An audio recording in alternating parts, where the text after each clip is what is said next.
Good morning everyone. দেখো কালকে বিপত্তারিণী পুজো আছে, তাই জন্য আজকে নিরামিষ আমরা খাচ্ছি।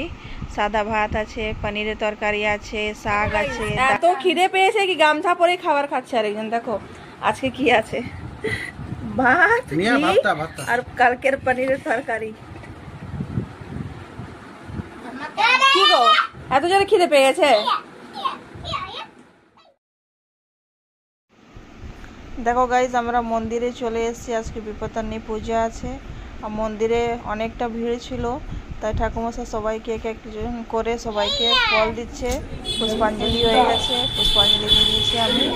তারপরে দেখো মা কালী মন্দির, দেখো সবাই এক একজন করে আসছে, সব পুষ্পাঞ্জলি দিচ্ছে, ঠাকুমশাই সবাইকে প্রসাদ দিচ্ছে। দেখো খুব ভালো করে পুজো করতে পেরেছি। মন্দিরে বাচ্চারা ছিল, ওদেরকে প্রসাদ দিয়েছিলাম। আমি আমার ছেলে আর আমার বর গিয়েছিলাম। দেখো মায়ের মন্দির, এটা বৃষ্টিপাড়া কালী মন্দির আছে। আজকে বিপত্তারিণী পুজো মন্দিরে এসেছি, মন্দিরটা আসবে করতে।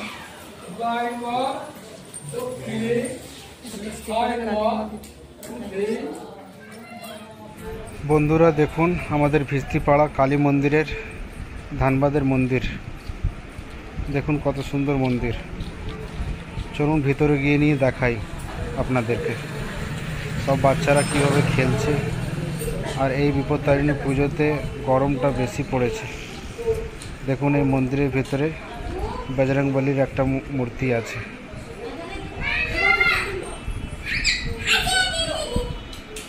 রাম সীতা লক্ষ্মণেরও মূর্তি। দেখুন আমার বউ সব বাচ্চাদেরকে প্রসাদ দিচ্ছে,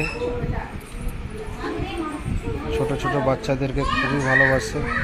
আমার ছেলেকে দেখুন ওখানে কলা দাঁড়িয়ে দাঁড়িয়ে খাচ্ছে, আরও প্রসাদ চাই ওর। ঘেমে চান হয়ে গেছে সবাই, কেন কি প্রচণ্ড গরমটা পড়েছে। এখানে দেখুন মায়ের মুখটা, কি দারুণ মুখ। মা তুমি সবাইকে ভালো। গাইস তোমরা দেখো, তোমাদেরকে একটা জিনিস দেখা যায়। দেখো আমার ছেলে কেমন করে শুয়েছে মাথায় হাত দিয়ে, কত চিন্তা। যাচ্ছি এবার আমরা পুজো করে বাড়ি।